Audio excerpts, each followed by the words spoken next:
குரு கடாட்சம், குருவருள் உண்டாகட்டும். மீண்டும் ஒரு நல்ல காணொலியில் உங்களை எல்லாம் சந்திக்கிறதுல மகிழ்ச்சி.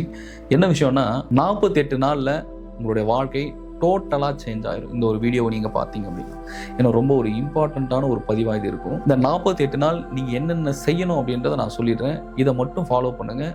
நீங்கள் நினச்ச விஷயம் உங்களுக்கு கண்டிப்பாக நடக்கும். அதுவும் குறிப்பாக பிரம்மயோகம் பண்ணுறவங்களுக்கு ரொம்ப வேகமாக இது வேலை செய்ய ஆரம்பிச்சிடும். என்னென்னா, ஒவ்வொருத்தருடைய வாழ்க்கையிலுமே ஒவ்வொரு இலக்குகளை நோக்கி நகரணும். ஏதாச்சும் ஒரு விஷயத்த பண்ணணும், ஏதாச்சும் ஒன்று சாதிக்கணும், இல்லை ஏதாச்சும் வாழ்க்கையில் அடுத்த கட்டத்துக்கு போகணும், இல்லை என்னுடைய வீட்டில் சூழ்நிலைகள் சரியில்லை, தொடர்ந்து என்னுடைய கணவன்கிட்டயோ இல்லை என்னுடைய மனைவிக்கிட்டேயோ ஏதோ ஒரு ஃப்ரீக்வன்சி வந்து செட் ஆகாமல் இருக்குது. நான் ஒரு இன்டர்வியூக்கு போனாலும் எனக்கு அந்த ஜாப் செட் ஆக மாட்டேங்குது, என்னோட மேனேஜருக்கும் எனக்கும் செட் ஆக மாட்டேங்குது. இந்த மாதிரி நிறைய வந்து ஒவ்வொருத்தருக்கும் வந்து இந்த எண்ணலைகள், அதாவது கர்மா எண்ணலைகள் அப்படின்றது ஒவ்வொரு நொடியும் ஒவ்வொரு கணம் வந்து உங்களை மாற்றி மாற்றி மாற்றி மாற்றி டைவர்ட் பண்ணி அதோடைய வேகத்துக்கு ஏற்ற மாதிரி இங்கே ஓடிக்கிட்டு இருக்கும். அப்படி ஓடிக்கிட்டு இருக்கும்போது அந்த ஓட்டத்துக்கு ஏற்ற மாதிரி உங்களுடைய மனமும் உங்களுடைய ஆன்மாவும் இங்கே இயங்கும் போது, இங்கே செயல்படும் போது உங்களுக்கு உண்டான பல விஷயங்கள் வந்து நீங்கள் ஒவ்வொருவரும் வந்து இழக்கிறீங்க. அதாவது நல்ல தொடர்பு பிரபஞ்சத்திலிருந்து உங்களுக்கு வந்தாலும் இதுதானான்ட்டு ஃபைன் பண்ண தெரியல. ஆனால் கெட்ட விஷயத்த, நெகட்டிவான விஷயத்த மட்டும் கரெக்டாக உங்களுடைய மனசு அப்சர்வ் பண்ணி கரெக்டாக ஒரு கெட்ட பர்சனை, நெகட்டிவான பர்சனை கொண்டு வந்து உங்ககிட்ட கரெக்டாக சேர்க்கும். நீங்கள் கரெக்டாக அதை கேட்ச் பண்ணிடுவீங்க.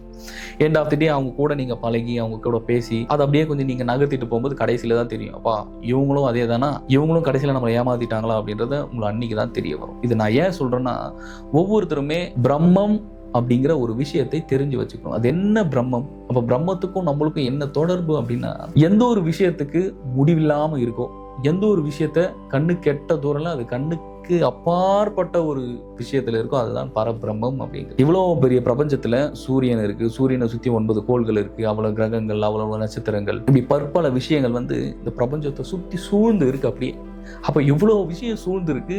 இதுல நீங்க மாயையா தம்ம தூண்டு ஒரு கண்ணுக்கே தெரியாத ஒரு துளி தான் நீங்க அப்படின்றத நீங்க என்னைக்கு உணர்றீங்களோ அன்னைக்கே உங்களுக்கு பல விஷயங்கள் புரிய ஆரம்பிச்சிடும். ஏன்னா இந்த பிரம்ம முகூர்த்த நேரத்துக்கும் உங்களுக்கும் இருக்கக்கூடிய தொடர்பு என்ன, இது என்னதான் சொல்ல வருது? ஏன்னா நிறைய பேர் பிரம்மயோகம் நேரத்தில் இருந்து பயிற்சிகள் பண்ணியிருக்காங்க, சித்தர்களும் ரெஃபர் பண்றாங்க, மகான்களும் இதை பத்தி நிறைய பேசியிருக்காங்க. அப்படி என்னதான் பிரம்ம முகூர்த்தத்துல நடக்குது அப்படின்னா, நிச்சயமா அவ்வளோ ஒரு சக்தி வாழ்ந்த நேரங்க. குறிப்பா அந்த நேரத்தில் பிரம்மயோகத்தை தீட்சை எடுத்து நீங்க ஒவ்வொருத்தரும் பண்ணும்போது அதீதமான ஒரு சக்தியும் அதீதமான ஒரு எனர்ஜிக்குள்ள ஒவ்வொரு ஆன்மாவும் போகும்போது, உங்களுடைய எத்தனை ஜென்மங்களாக நீங்கள் எடுத்திருந்த கர்மாவாக இருக்கட்டும், உங்களுடைய முற்பேற்புகள் நீங்க செய்து வந்த வினைகளாக இருக்கட்டும், இது எல்லாமே பஸ்பமாய் போயிடும். ஏன்னா இங்க நீங்க நகர்றீங்கனாலே, உங்களை நோக்கி ஒரு நெகட்டிவ் வருதுனாலே கம்ப்ளீட்டா நீங்க தெரிஞ்சுக்கலாம் கர்மால இருக்கீங்க. ஏன்னா அந்த கர்மா எத்தனை பேருக்கு ஓடிக்கிட்டு இருக்கோ, அந்த கர்மா எத்தனை பேரோட வாழ்க்கையில நடந்துகிட்டு இருக்கோ, முற்றிலுமா வந்து நீங்க என்ன செயல்களை செஞ்சாலுமே அது ஒரு சக்சஸ்ல போகாது. நீங்க என்ன செயல்களில் உங்களை ஈடுபடுத்திக்கிட்டு நீங்க இது கரெக்டா நடந்துரும், நான் கரெக்டா இது போயிருக்கேன் அப்படின்ட்டு நீங்க நினைச்சுக்கிட்டாலுமே அது இறுதியில் போயிட்டு ஒரு ஃபெயிலியர்ல தான் போய் முடிஞ்சிடும். ஏன்னா முழுக்க முழுக்க முழுக்க உங்களுடைய கட்டுப்பாட்டில் உங்களுடைய மனம் இல்லை. அப்போ மனசு உங்களுடைய கட்டுப்பாட்டில் இல்லைன்னா முழுக்க உங்களுக்கு கர்மா தூக்கிடுது. இதுதான் ஒவ்வொருத்தருடைய லைஃப்ல நடந்துகிட்டு இருக்கும். சம்மந்தமே இல்லாமல் கணவன் மனைவிக்குள்ளார சண்டை வர்றது, இல்லைனா கணவன் எப்பவுமே எரிஞ்சு விழுகிறது, இல்லை மனைவி எப்பவுமே பார்த்தீங்கன்னா உங்களை நோக்கி எப்பவுமே எரிஞ்சு விழுந்துகிட்டு இருக்குது, மாமியார் மருமகளுக்குள்ளார சண்டை, இது எல்லாமே ஒரு ஃப்ரீக்வன்சி தாங்க இங்க தீர்மானிக்கும். ஒவ்வொரு அலைகளும் ஒவ்வொரு எண்ண அலைவரிசைகளுமே எதிரில் இருக்கிற ஒவ்வொருத்தரை வந்து மாத்தி மாத்தி மாத்தி புரட்டி போட்டு உங்களுடைய சுத்தி இருக்கிற சர்க்கிளையே மாத்தி விட்டுருது. அதாவது இந்த இடியாப்ப சிக்கல்னு சொல்லுவோம்ல, ஒரு இடியாப்பத்தை புளிஞ்சிட்டு இதுல இருக்கிற சிக்கல் எடு அப்படின்னு சொன்னா எடுக்க முடியுமா? அந்த மாதிரி ஒவ்வொருத்தருடைய லைஃபையுமே இந்த வினைகள் வந்து அப்படியே சூழ்ந்து எல்லாத்தையுமே அப்படியே ஒரு முறுக்கு புளிகிற மாதிரி புளிஞ்சு வச்சுட்டு இருக்கு. இதுதான் எங்க பிரச்சனையே. அப்போ அப்படி உங்களுடைய மனசுக்குள்ளார முழுக்கு புழிஞ்சு வச்சிருக்கிற அந்த எண்ண அலைகளை சரி செய்யறதுக்கூடிய ஒரு சரியான நேரம் தான் பிரம்மயோக நேரம். அந்த நேரத்தில் உட்காந்து பயிற்சிகள் பண்ணும்போது உடலை தாண்டி ஒரு சக்தி தேவைப்படும். ஏன்னா நீங்க நார்மலா இங்க ஒர்க் பண்ணிட்டு இருக்கீங்க, இங்க செயல்பட்டுக்கிட்டு இருக்கீங்கன்னா நல்லா யோசிச்சு பாருங்க, ஒரு அளவான ஒரு எனர்ஜில தான் நீங்க மூவ் ஆன் பண்ணி போயிட்டு இருப்பீங்க. அதாவது நீங்கள் உணவில் எடுத்துக்கூடிய அந்த சக்தியை வைத்து தான் நீங்க இங்க செயல்பட முடியும். ஆனா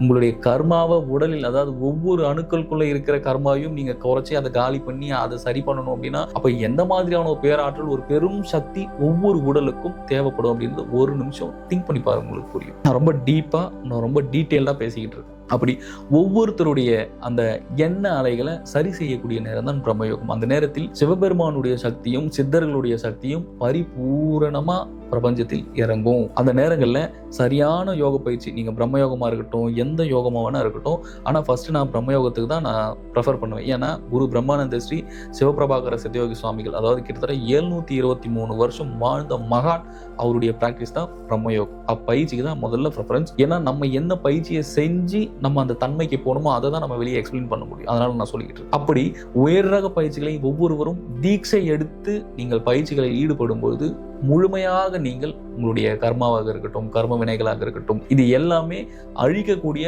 ஒரு பெரும் சக்தியும் ஒரு பேராற்றலும் உங்களுக்குள்ளார வந்து இறங்க ஆரம்பிச்சிடும், ஊடுருவ ஆரம்பிச்சிடும். அப்படி ஒவ்வொருத்தருக்குள்ள அது ஊடுருவும் போதும் ஒவ்வொருத்தருடைய சக்தியும் ஒரு அதீத ஆற்றலாக மாறி அது செயல்படும் போது முழுமையாக உங்களை சுற்றி இருக்கக்கூடிய சூழ்நிலைகளாக இருக்கட்டும், உங்களை சுற்றி இருக்கின்ற பிணிகளாக இருக்கட்டும், உங்களை சுற்றி இருக்கின்ற மாந்திரிகங்களாக இருக்கட்டும், எந்த மாதிரியான விஷயங்களாக இருந்தாலும் சரி, அதை சரி செய்யக்கூடிய மிக மிக மிக மிக மிக அதிசக்தி வாய்ந்த ஒரு நேரம் தான் பிரம்மயோகம். அதனால தான் பிரம்மயோகம் நேரத்தில் வீடு கிரகப்பிரவேசம் போகிறதா இருக்கட்டும், இல்லை கல்யாணமாக இருக்கட்டும், இந்த மாதிரி எந்த ஒரு நல்ல விஷயங்களும் நல்ல சுபகாரியங்களும் பார்த்தீங்கன்னா பிரம்மயோக நேரத்தில் தான் செய்வாங்க. அப்பேற்பட்ட ஒரு சக்தி வாய்ந்த ஒரு நேரம் தான் பிரம்மயோகம். இந்த பிரம்மயோகம் பற்றி நிறைய பேர் விழிப்புணர்வு இல்லாமல் சுற்றிக்கிட்டு இருக்கீங்க. அப்படி கிடையாது. பிரம்மயோகம் நீங்கள் சரியாக பயன்படுத்தி பிரம்ம முகூர்த்த நேரத்தில் நீங்கள் ஒவ்வொருத்தரும் பிரம்மயோகம் உயரக பயிற்சியை நீங்கள் பண்ணும்போது எளிமையாக உங்களுடைய சுற்றி இருக்கிற எல்லாமே குணமாக ஆரம்பிச்சிரும். நீங்கள் 48 நாள் இந்த ஒரு விஷயம் மட்டும் ஃபாலோ பண்ணுங்க. காலையில் 5 மணிக்கெல்லாம் ஹேர் வாஷ் பண்ணிட்டு டெய்லி காலையில் 5 மணிக்கு எழுந்து உட்காந்து நீங்கள் பயிற்சி 1 மணி நேரம் பண்ணுங்க. 48 நாள் பண்ணதுக்கு அப்புறம் உங்களுக்கே உங்களுடைய வாழ்க்கையில் நல்ல ஒரு ரிசல்ட் தெரியும். பிரபஞ்சம் அப்படி உங்களுடைய வாழ்க்கையை மாற்றக்கூடிய ஒரு சக்தியும் வல்லமையும் வந்து உங்களுக்கு பிரபஞ்சம் எளிமையாக அள்ளி அள்ளி கொடுக்கும். ஏன்னா நீங்கள் இறைவன்கிட்ட என்ன வேணாலும் கேட்டு வாங்கிக்கிற நேரம் தான் பிரம்ம முகூர்த்த நேரம். அந்த டைமை மட்டும் தயவு செஞ்சு மிஸ் பண்ணிடாதீங்க. இது நிறைய பேருக்கு தெரியாத ஒரு ரகசியமும் கூட. நான் பிரம்ம முகூர்த்தத்தை பற்றி நிறைய வீடியோ உள்ள போட்டிருப்பேன். பட் நீங்கள் உங்களுக்கு பார்க்கணும்னு விருப்பப்பட்டீங்கன்னா உள்ள போயிட்டு நீங்கள் அந்த வீடியோஸ் எல்லாம் பார்க்கலாம். அப்படி யோகத்தின் மூலமாக ஒவ்வொருவரும் பயிற்சிகளை மேம்படுவதும் பயிற்சிகளை அதீதப்படுத்தும் பொழுதும் முழுமையாக கர்மாற்ற ஒரு வாழ்க்கைக்குள்ளார நீங்கள் ஒவ்வொருவரும் போக முடியும் அப்படின்றது இந்த காணொலி வாயிலாக நான் உங்களுக்கு பதிவு பண்ணிக்கிறேன். மீண்டும் ஒரு அடுத்த காணொலியில் சந்திக்கலாம். குருவே சரணம். குரு கடாட்சம்.